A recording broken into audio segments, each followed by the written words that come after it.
The road of the gifted transmuting talent was my first assignment. Enigmatic, I'm a working quagmire. Sired with a flair, it took time to realize my eyes burned. A reflection of the journey have me seeing gasoline roads. Had to acquire skin that was fireproof, making steady roads, yet volatility sits in my eyes, sometimes compelled to divide, and just fall apart. The moments that hangs on the soul, so many ways to be right with so many roads. How could one be wrong? How could one go wrong? It's interesting to I suppose there's this resonance with other descriptions of roads and possibilities in literature and in poetry. I like the ambivalence of the position you come to in the poem. It doesn't say that one couldn't be wrong. In fact, you might be saying, how is it possible that the road I've taken is the wrong road? It could be, how could this one be wrong? I assumed that none would be wrong. I like the idea that any of them could, any road can be wrong. I think so obviously there's much before, and I'm hearing the piece for the first time, and much of the imagery and such, which is also very interesting to me. The gasoline roads, for instance, and its resonance with your description of your burning eyes, but at least in terms of its resolution, the way that the piece resolves, it's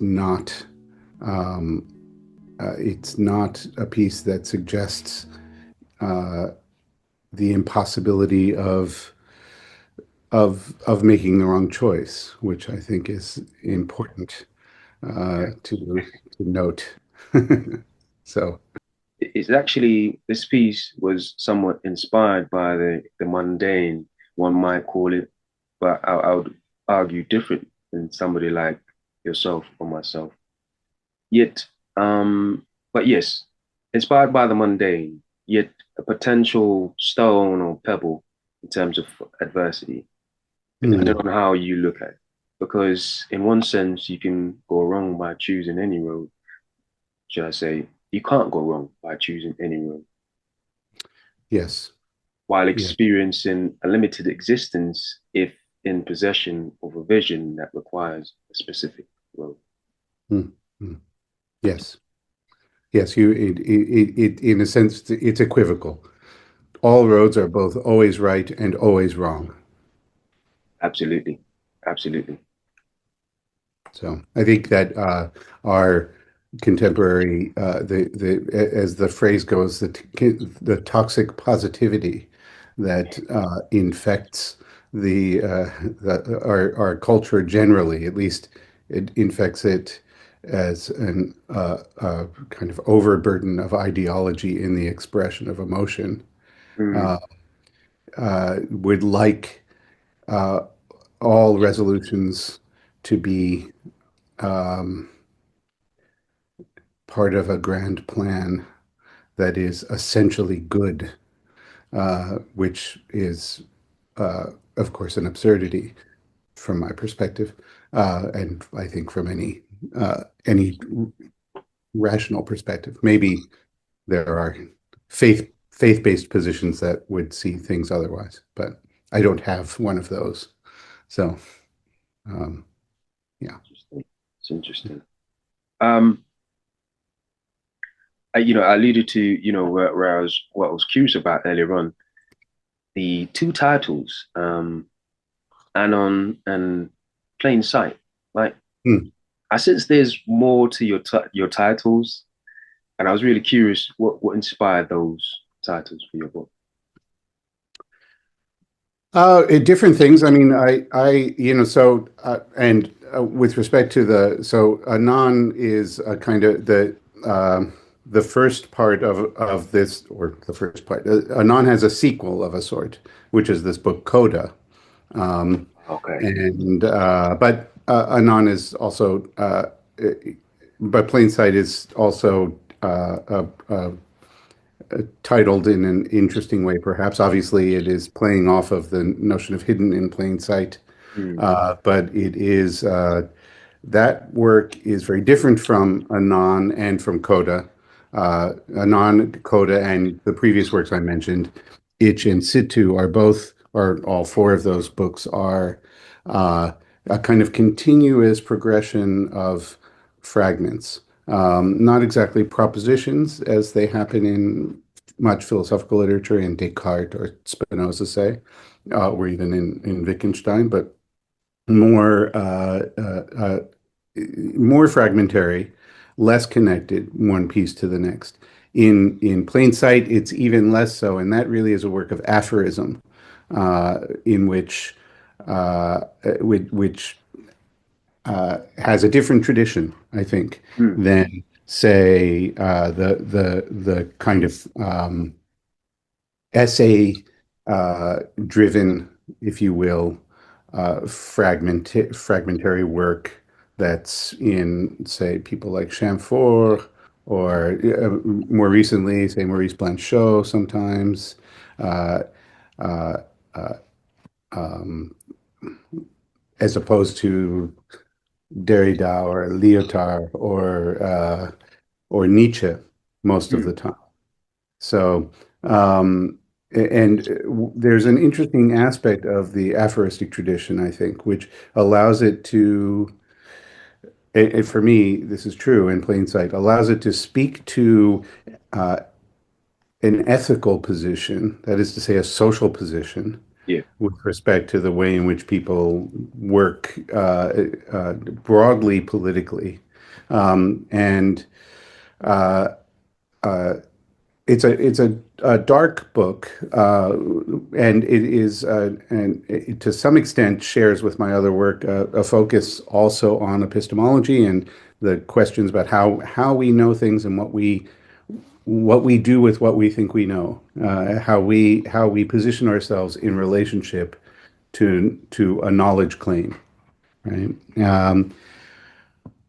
Which is also a power claim, always.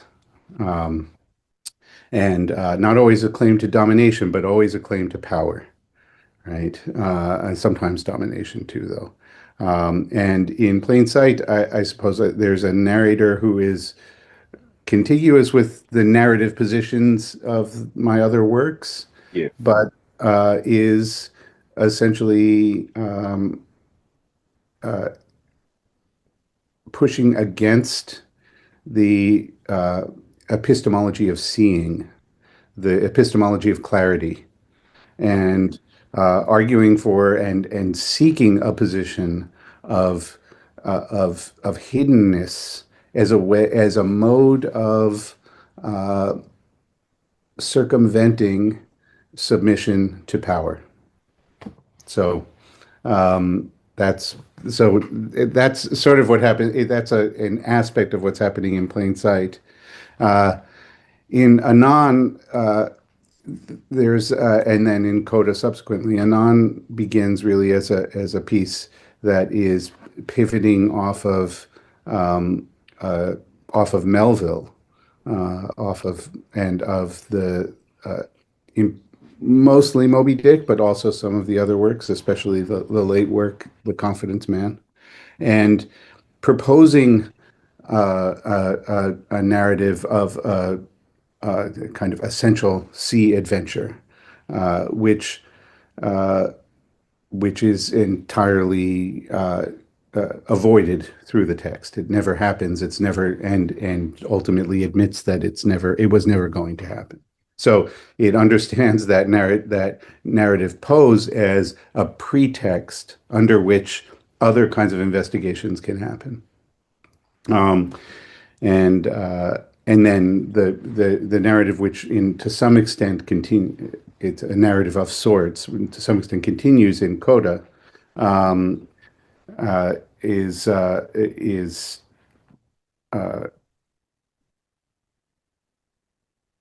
able to admit that sense of pretext from the start. So it begins with that the fact that that what's about to be narrated, insofar as anything can be called plotted or otherwise, is itself always going to be contradicted and always going to be a fabrication, which in all of these cases brings the work back to the language of the work. So for me, these are lyric works, though they don't look like poetry because they're not lineated.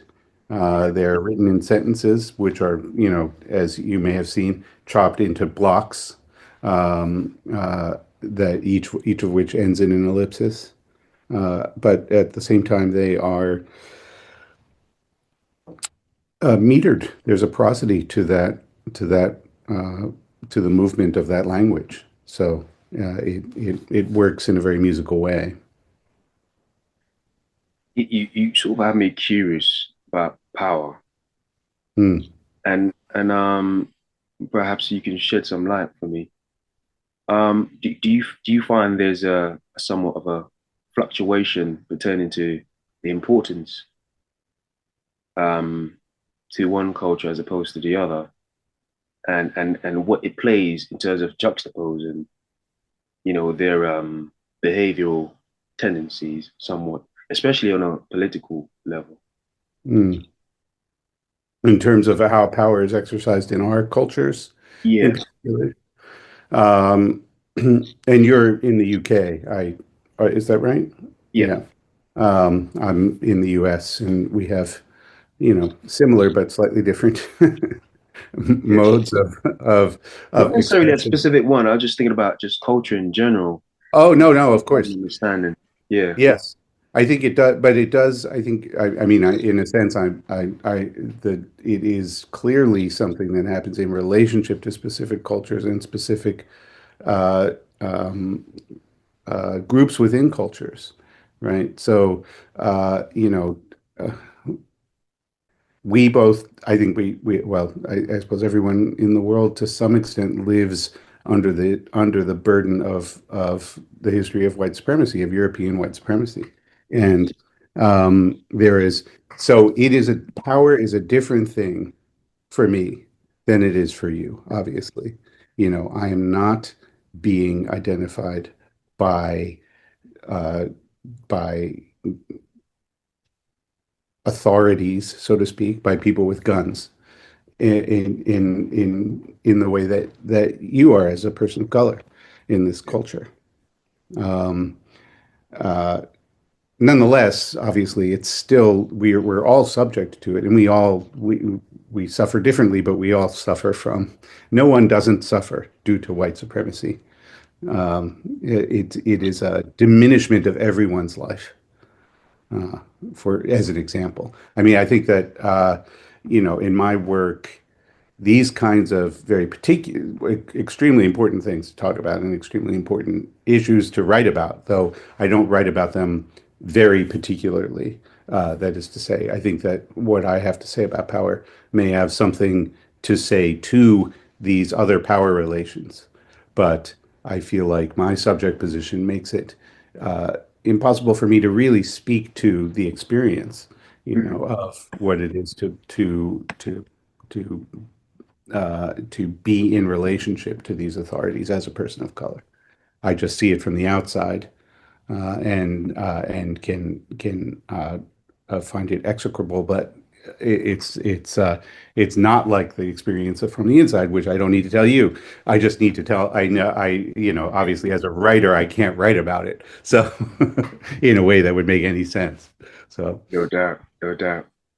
It is. I was just curious because, as a philosopher, yeah. um, I just see that as, you have a certain lens, and I've been trying to somewhat just kind of figure out the interaction of the two, like, the creator as well as the and the lens of having being a philosopher as well as being a poet, a creator, and a Yeah. visual artist, just sort of intertwine everything into one. Yeah. So I was thinking to myself, as a philosopher, what is the intrigue or the topic of interest? Um, the lens, in terms of like the lens, your lens, and somewhat focus. Um, like what do you necessarily your choice of focus in terms of like the world, and how does that somewhat interrelate to you on a philosophical level somewhat? Yeah, I mean, and I asked this question just because that's very broad. So, thinking about the direction to answer it. I mean, you mean in particular in relationship to how I understand my work as a writer and as an artist. Do you think is that what you're asking about, or in a broader sense? I suppose in terms of like just the world around you, and Yeah. how do you think like you being that person plays in somewhat like like your interests and the things that you selectively are interested about. Hmm. Yeah. Well, of course, those interests in part come from my personal history and my history uh, through and what I've both been exposed to and exposed myself to over the course of my education and my juvenescence. Uh, I this literature I came to philosophical literature at the same time I became aware of poetry, and both happened accidentally and outside of any institutional context when I was young. And I was so I was lucky not to have any clear distinction made. I mean, obviously there are distinctions between these uh, modes of discourse and different tropes within those modes of discourse and discursive conventions. But for me, reading, say, Emily Dickinson and uh, in Ceylon and Baraka and a whole list of others, and say Olson, while also reading Joyce and Melville and Kant. Mm, All of these figures seemed to be experimenting in ways that weren't fully distinguished from one another. I only came to later realize that other people didn't see these modes of discourse and approaches to the world as coextensive with one another, or as even the same line. Um, so it can sometimes still seem surprising to people when I have that conversation to philosophers, for instance, when I speak of the stylistic experimentation that happens through the Western philosophical tradition, even in the canonical tradition. Um, and in ways that it doesn't occur to them to think of it that way, because they're really only thinking about the work not as language, not as as ways of experiments in expression, but as arguments that can be summarized. mm, Um, and that's not how I see my philosophical approach, or my approach philosophically to thinking through the problems that many of these traditions, uh, both in European philosophy and in other philosophical traditions from Africa or Asia or South America, also, for instance, also approach the world asking questions about knowledge, epistemological questions about existence, ontological questions about ethics and politics and things like that. So, but some of those other traditions are perhaps didn't undergo the same kind of radical separation between poetic discourse and philosophical discourse. What I will say, one thing though, I am interested in some of the discursive tropes of narrativity as well, and find them compelling in certain respects. The ossification of the novel around the way in which we understand conventional plot from the mid 19th century on makes it a mode of discourse that rarely produces anything interesting, and rarely experiments in any way at all that I find compelling. So I mentioned this already. I mentioned the book, The Confidence Man, by Herman Melville, and it's his last book. And Melville is an interesting figure because um, he sort of starts off with his simplest approaches in his early kind of adventure works, Typee and Omu, and then with each succeeding book, he he fails commercially a little bit more completely, till his final published novel in his life is essentially an utter disaster. No one, and so 20 years, that then spends the next 20 years without publishing anything. Um, and that book, The Confidence Man, is this extraordinarily peculiar experimentation uh, in describing over and over again the ways in which our stories and our visions of our plotting of our lives and our um, attempts to circumscribe what we understand to be self with ideas about character, is stable character, are delusional and delusions that are propagated by the ways in which we tell stories. So he's constantly saying, I'm not giving you characters in the way you're used to, and that's because they don't. That's not something that exists in the world. I'm not, and so he's saying this is a philosophical project, not just an artistic project, so to speak. They're coextensive with one another. And I see my project as similar in that way. Like I think I end up sometime at worst, academic philosophers don't see my work as philosophy, and they understand that it's philosophical. They don't think it is, because it doesn't have arguments that can be summarized, in a manner of speaking. Mm. And although I would say that it does at times, and say poets don't see my work as poetry because I mean, poets actually are easier because they're much more broad-minded about what anything can be. Yeah. And I am too about that. So I understand some things that look exactly like poetry to people and read like poetry to people as philosophy.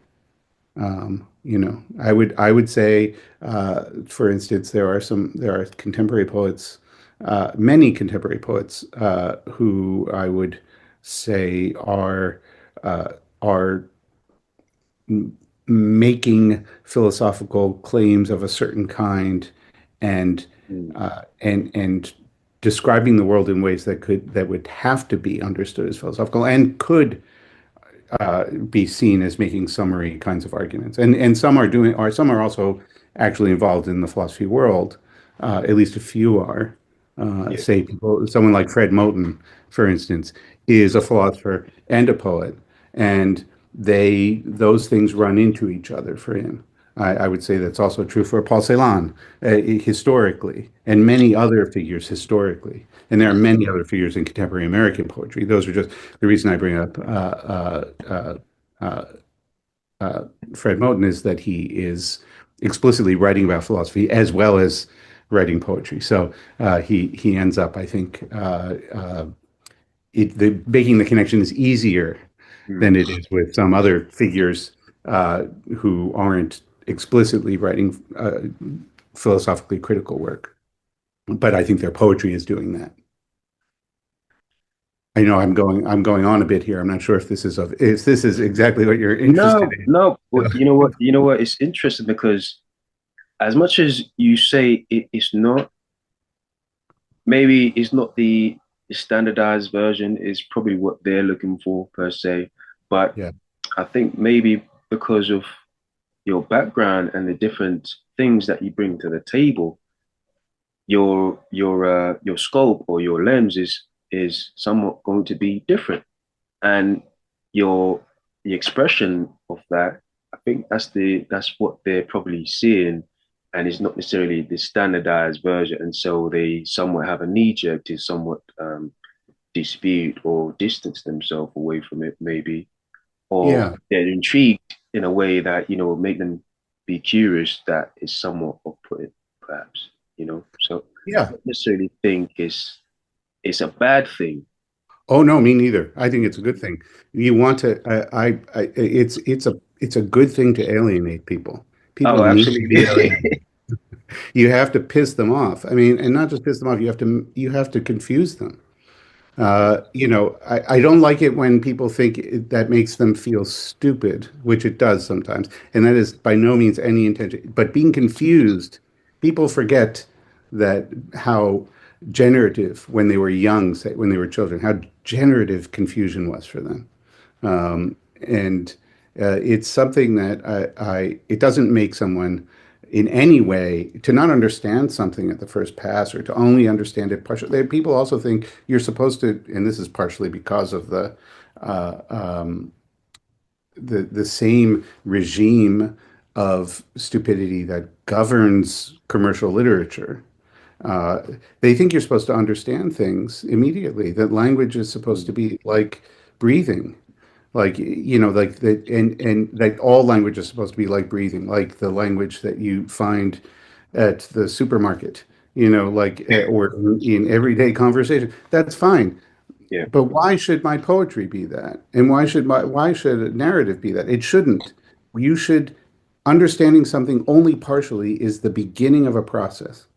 And it's a process that it's much more compelling than that. So, I'm not of, I really hate poetry that doesn't involve significant ambiguity. It can be many different styles of ambiguity, absolutely. but you know, uh, uh, uh, uh, there's so much terrible poetry out Yeah, there that it might as well be greeting cards. It's sad greeting cards. So, absolutely.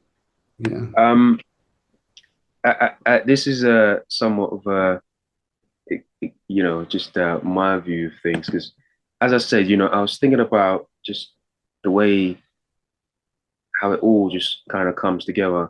And maybe that's why it's hard to understand, because it's somewhat of a chimeric type of mix, those things, and maybe it's not common because it's not necessarily done on a Mm, common scale sort of thing.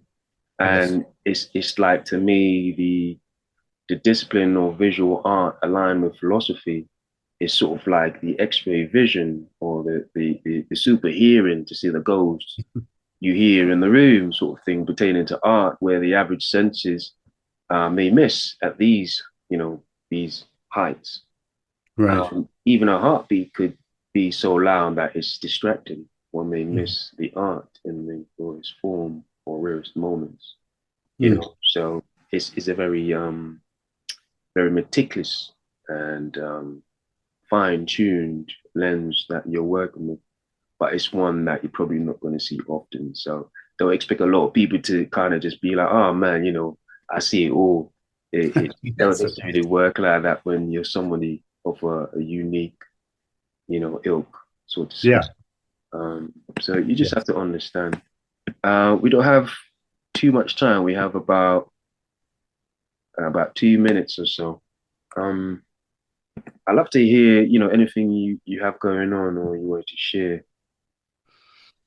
Sure. In terms of like things that are happening in the world at the moment, for me, Yeah, or any yeah, last I have words you a, want a to show of visual work at the a solo show at the Lilly Museum in Reno, Nevada. I don't know if much of your audience is out west in the Western United States, but who knows? I mean, maybe you have a global audience.